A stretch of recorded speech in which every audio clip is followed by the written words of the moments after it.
another thing to say on it is, this is, I believe, a quote from what Jeremy Riddle said. And he said, "Don't live beneath who He's created you to be." And we've created. If I'm a worshiper, I'm created to be a minister to people. I'm created to be a priest for people. And so I'm in a place of leadership. So I don't want to be acting in a way that's lesser than me. You know what I'm saying? I don't want to be listening to this music. I don't want to be watching those things. I don't want to be hanging out with those people.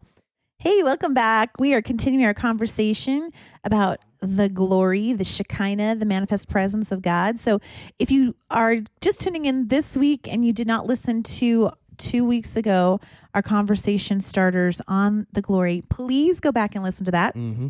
And then you'll kind of catch up to where we are this week. It's been a wonderful conversation. Awesome. Yeah. So we're kind of basing this, if you haven't caught it in the last episode, we're kind of basing this off of a sermon by Jeremy Riddle. I'll link it into the first week's podcast description. So if you want to watch it, it's a YouTube video. It's I'm not sure the title of the message, but it's by Jeremy Riddle. He's at Jesus Image. It's an amazing sermon.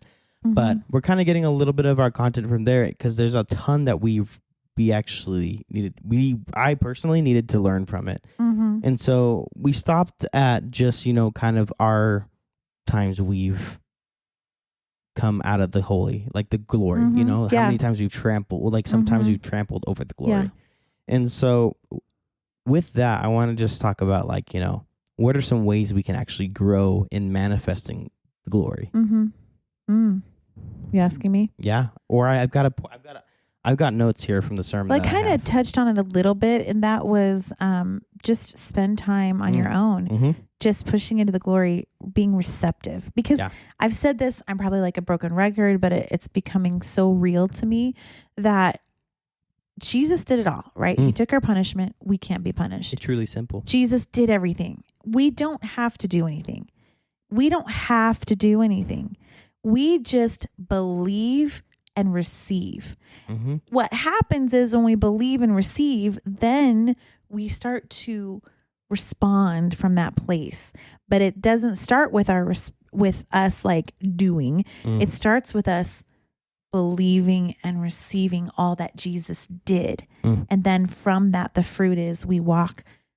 We walk like Jesus. We talk like Jesus. We look like Jesus.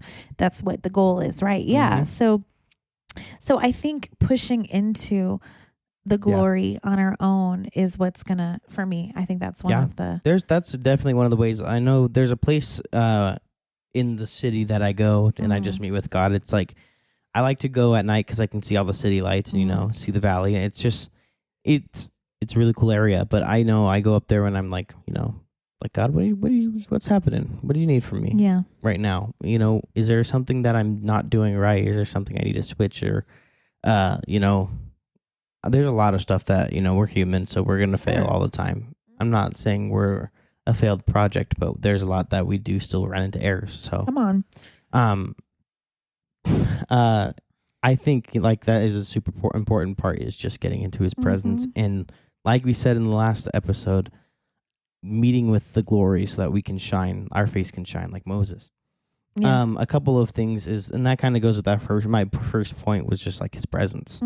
We need to have there's like these commitments that Jeremy Riddle named out, and the first one was his presence. We need to have a commitment to meeting and getting into his presence. Yeah. And that comes from our private time with him, making sure, I'm not saying you need to go to church, but if you're not going to church, then what are your other avenues? I think it's important to go to church because there's a community. They'll ground you into the Bible. At least they should. And so it's important to have a commitment to his presence when you're trying to have a manifestation of his glory. Absolutely. I think did you have, is there another one that you have that you wanted to say? Sure. Yeah. Another point. Yeah, there's 3 other ones. Okay. So go into another one of yours. Do you have points too? I have one. Oh, okay. Then I'll do 2 of mine. You'll do the one. Okay. We're doing this on the fly, guys. I hope you like it. Yeah. So Josiah threw this at me. We got his presence, and then secondly, we have a commitment to getting into his word. And it's really important to get into his word because if you're not reading his word, how can you be expected to know who the author is. You know what I'm saying? Yeah. He gave us this physical evidence that he is the Lord. You know what I'm saying? He's the God of all, the creator. Yeah. And the fact that if you weren't to read it, it's like it's like an uphill battle. It's like you're trying to believe in this person where there's besides the miracles, signs, and wonders, there's not much to see physically and to touch physically. You know what I'm saying? Yeah. And so if you're not reading his book, you know what I'm saying, that he gave to us, it's like, I don't know, it's kind of hard to manifest the glory when you haven't been reading, you know what I'm saying? Yeah. I think it's also important because then you know how to manifest his glory. I think that's really good. I think, if you're thinking, like, I think of a dating relationship or just somebody, it could be your children, it could be just a relationship that's close to you. If they handed you a book and said, here's a book about me, here's a book about how to know me, here's a book how to be close to me, here's a book on how to have a really good life, and here's a book that will just unveil my heart to you and create intimacy. And we have that in the Bible. We have that. It's like the book on him and the book on he created us. This one who created us knows us, loves us. There's that song, the one who, beloved, the one who knows me most. The one who knows me best is the one who loves me most. Yeah, it's like that whole thing. It's like he created us. He knows how we're wired, and he has a book about himself and about how we can live in relationship with him and can experience his glory, which is all there's nothing that satisfies like his manifest presence, his glory. And so we've got this book that tells us about it. Yeah. And tells us how to dwell there and how to live there and how to engage and how to, let that flow, living waters, that manifest presence flowing through you into the lives of those around you. And so, of course, reading his word, I would 100% agree. I also want to say it's like, he's given us his word. Yeah. That has answers to literally all of life's questions. This is kind of a side note. And it's like, if I have a business question, why don't I just read Proverbs? It's like, there's so much, like, and I'm terrible at this because I'm like, YouTube's available. I can just go look up on, like, yes, it can teach me carpentry, but like, how do I find a godly partner? I don't think YouTube's going to really be a great place for that. I think, Psalms and Proverbs 31 might be a great place for me to look. And so it's like this book has been given to us. It lets us know who the author is. It lets us know how to live a godly life. Yeah. And how to prosper too. So it's like, if people are struggling with prospering, have you really been reading the Bible? Yeah. So, I mean, and I'm not trying to say there's not hard times, but that's a whole nother topic I just opened up. And so I'm going to stop on that way. Talk about that another time. Yeah. The other thing I think about the word is it sanctifies you. So it washes you. So that you can become more of a clear vessel, less of you, more of him, which is going to create more space for his glory and for him. I also think it lets you know the patterns of God is because he's the same God he was yesterday, today, and forever. So he's got to have something that he does the same, right? Because he is the same. Right. And so the Bible's different. Yeah. And yet he's different. Yeah, he's different. But you'll know him. It's like studying the dollar bill, right? You'll know true money. Yeah. You got to look at it to make sure that it's got the right like watermark. It's got to have everything. It's really insane. But it's like God has patterns that he's like, there's the only thing I can think of is like to get in the glory. Used to have a high priest that went in for us, but now we had Jesus as the high priest, sent his Holy Spirit to come live in us. So we're not the high priest; it's he who lives in us, right? And so that's why we're able to get into this glory. And so when you read His Word, it kind of allows you, like us worshipers, to be like, oh, this is where we're supposed to, be like Judas. We're supposed to be loud here. Because we've read the Bible and we're like, he's flowing in this area right now. Right. You can recognize different atmospheres that he's bringing. Super good. What kind of, I don't want to say levels of the glory, but like, oh, we've just barely scratched the surface of his glory. It's time for us to really dive deep here. Yeah, so everybody worship. Yeah, you know what I'm saying? And so read your Bible. What's your next point? my next point. How to get into the glory or requirements for the glory. This one's for me, it's like I'm not a teacher. So this one's more for like Matthew or my mom or like, I don't know, somebody else, not me. But it's, well, actually, I guess I could consider myself this. It's have a commitment to reproduce worshipers. Oh, yeah. It's because if you're not teaching people how to get into the glory, your glory is going to end. The glory is going to end when you die because nobody else knows how to get into the glory. They can learn, obviously, because they have the resources available, the Bible, the presence of God. But why let your ceiling be shattered when you die? Yeah, your ceiling should be somebody else's floor. Mm-hmm. And let people get deeper and deeper with each generation of Christians because you just had a culture. It should get richer, richer. Because you've just captivated this, like, cultivated this this season of like, oh, I'm going to teach the next generation how to cultivate the glory. Mm-hmm. And then they are cultivating the glory that we had. They're teaching their people and they're still learning because nobody's been made perfect. Like we're, you know what I'm saying? We're not perfect. We haven't reached the 100% completion yet. That's only going to happen when we get to heaven. And so we will then just keep passing it down. Like you said, it's going to get richer and richer. And so reproducing worshipers is an important one. I also think it's like, there's certain people that I play with on a worship team, and it's a little more strugglesome when I play with them. And it's like, you have different chemistry with different people, and it's like, and but that's it's okay. also like, oh, for some reason they'll just do something that I'm like, why are you up? Why are you leaving? Like we're in the middle of worship. Like I don't know why you're getting up. But and then there's also points where it's like, I need you to like, if you're not sensitive to the presence, it's not like I don't want you on my team. It's just like, I want you to dive in deeper, learn. I want you to be able to. And so it's a little strugglesome. So I struggle with this reproducing worshipers part because it's like, I just want everybody to be where I'm at or above. You know what I'm saying? That way I can walk in and everything will be perfect without any practice. Yeah. So is that really the case? Probably not. Unless you're like, I don't know, in heaven. Yeah, probably. And so, kind of like my last point. This isn't the last point of this entire thing, but is his standards, and we have to be willing to. And I'm a big advocate for not listening to secular music because what goes into your ears can really affect what your mind thinks, what your heart like.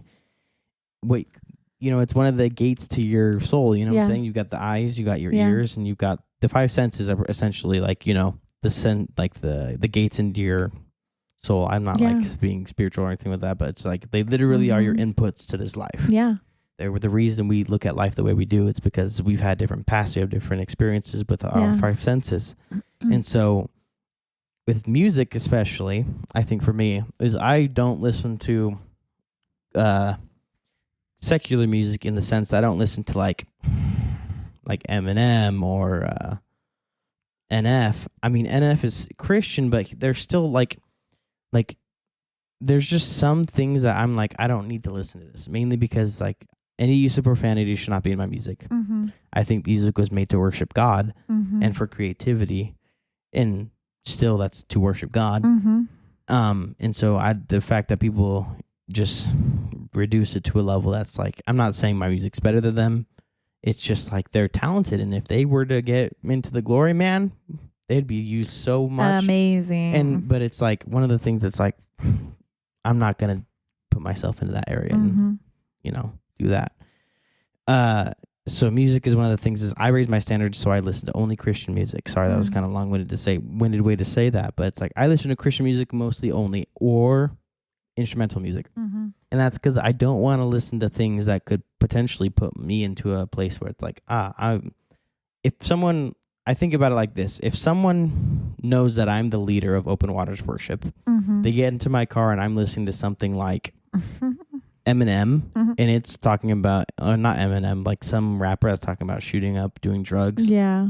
It's like, what does that say about me, and what does that say about the presence at Open Waters? Right. People get into my car, I want them to have the same presence as Open Waters. Yeah. I want them to experience the glory when they're in my car because I carry it with me. Totally. And so that's like a really one his standards. There's a ton. Hey there, sorry for the interruption. Just wanted to say, if you haven't already, rate and reviewed this podcast. It would mean the absolute world to us if you could rate and review and share this with somebody you know. That way we can get the word out and we can help other people dive deeper into God's open waters. Now let's get back to the podcast. Do you have anything to say on that? I think it's just like looking at, you have to be conscious of what you're letting in, because that's going to flow. It's not going to be separate. It's not like you get on stage or you get in a worship atmosphere and it just all turns off. Nope. You can't compartmentalize those things. Even if you think you're compartmentalizing, it's still flowing. It's flowing intermingled with the water. And is God greater than that? Yes. But we want all that he has, and we want his manifest presence. And all we do is stand in his righteousness and stand in his blood. So another thing to say on it is, this is, I believe, a quote from what Jeremy Riddle said. He said, "Don't live beneath who he's created you to be."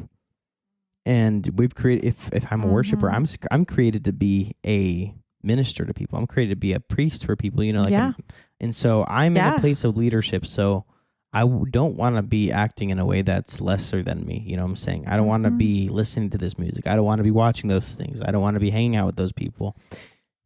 And here's the thing, you are reproducing. Every leader, and if you've got people that are following you in any way, you are a leader, and you will reproduce who you are. Yeah.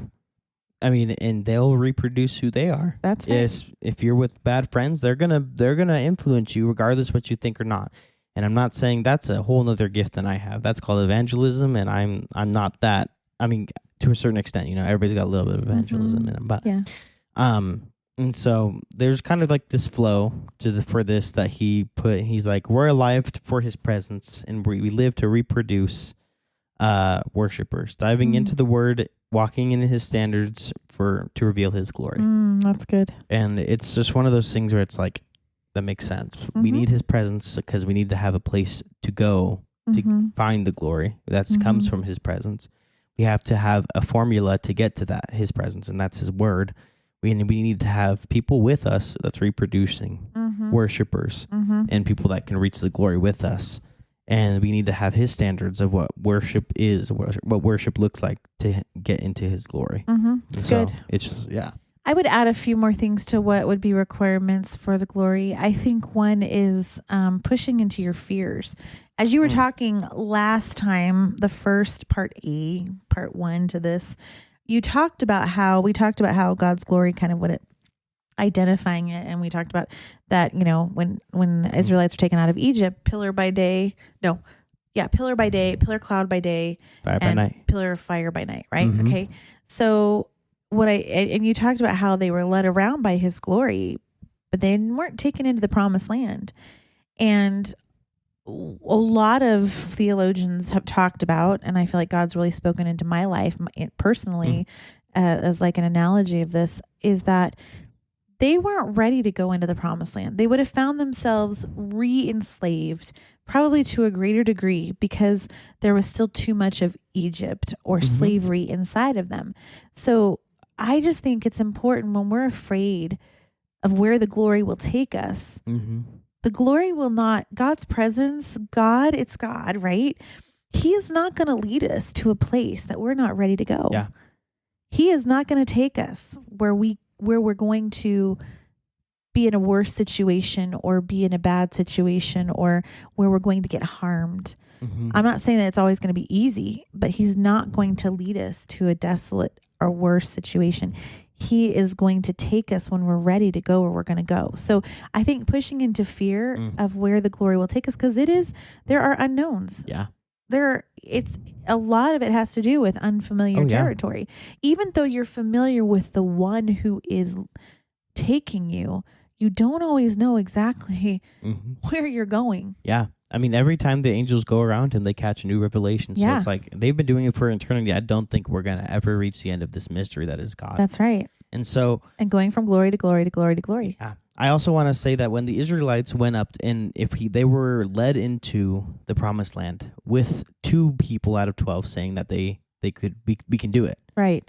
The other 10, and they somehow, for some reason, God still takes them in. I think pride would have been a big issue. It's because, look how strong we are. We beat the giants.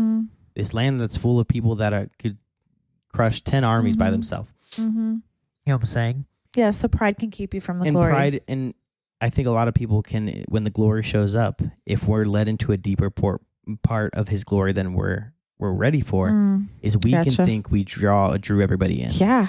Oh my gosh, I hate that. And we make it about us and how holy we are, gifted we are. Yeah. Oh, we did things right that time, or I did spend the time. I did check off all the boxes, and I worshiped 3 times this week by myself. Right. I got into the glory, and look what happened because of it. Yeah, Sunday was great. I mean, there are blessings, but you're not the reason. You need to get past yourself. Right. If that's how you think. But it's hard because we are human, and and it's just a natural tendency. I also think we are always searching for acceptance from our Heavenly Father. Applause, approval. I mean, hopefully, you get healing and you are able to absorb that you're worthy because of Him and your worthiness and your value. Yeah. But it's a process. I actually came up with a couple more. I think some other requirements would be really pushing into His love, like just falling in love with Him. And we kind of talked about that and spending time with Him in the Word. Those are ways that you can do it. But I think of Stephanie Gretzinger. So Jeremy Riddle Jeremy Riddle is my favorite male worship leader. Stephanie Gretzinger is my favorite female. Thought so. And one of the things that is so impressive about her and that I relate to is she falls to pieces in His presence because the love that she has for God is so tangible. And that's His glory too, right? But when we just fall in love with Him and really just flourish in that love and foster that love relationship and just allow ourselves to love Him and to fall in love with Him and to receive His love, bam, His presence is there. I think another thing is gratitude. I think gratitude is a fast lane to His glory. The 2 G's. Yeah. Because when you start to be thankful, you change your perspective and you see how amazing He is, which then causes you to fall in love with Him more, to give and to receive love. And when you give and receive love, He is love. That's His presence. It's liquid love. Yeah. And I think there's this beautiful cycle of, I don't know if you noticed this, but I've kind of been seeing this in worship at New Creation and Open Waters. It's like this cycle. It's like we start off, I don't want to call it a service. We start off worshiping together, and it's like there's a cycle of we exalt Him, and then He shows up and we thank Him. We exalt Him, He shows up and He thank Him. And it's this cycle of we're getting to a deeper and deeper level. Yeah. And it's like you don't have to start from ground zero every time. Yeah.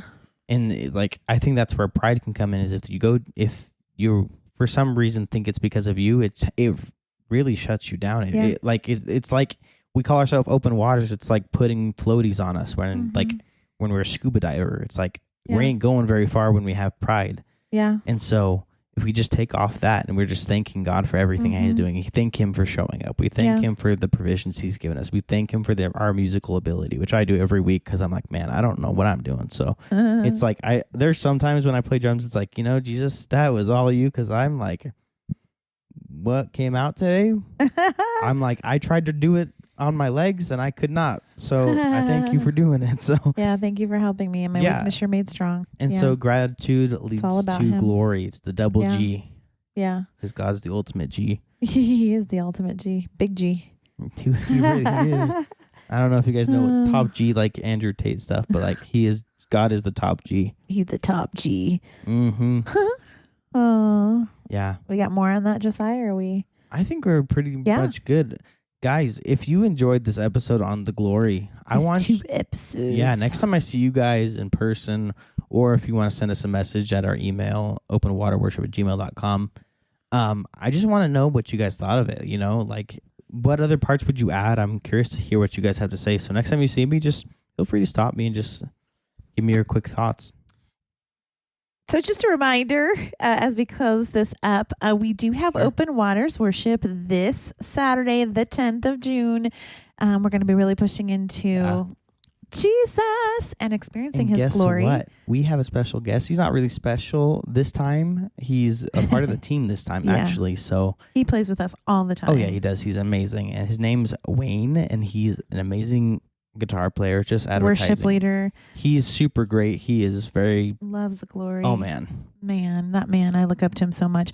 But Josiah's going to actually be in Europe when this Open Waters happens. So for the first time, He's nervous. I'm doing it by myself with Wayne. He's agreed to be our main instrumentalist because Josiah is really gifted at playing the keys and just kind of leading us there. So I also I'm know all the excited. technology stuff. She didn't tell you about that, but that's why she's scared I'm gone. But I'm gonna. Am I gonna you. stream while you're gone on the 10th? Oh man, maybe I don't think we'll have stream. Maybe I can just do it on Instagram. Anyway, stay tuned for more details about that. But we're looking forward to seeing you 6 p.m. in the usual place on the 10th, and I think that's about it. Yeah, she'll see you there. Yeah, you won't. All righty, take care, guys. Bye. Bye.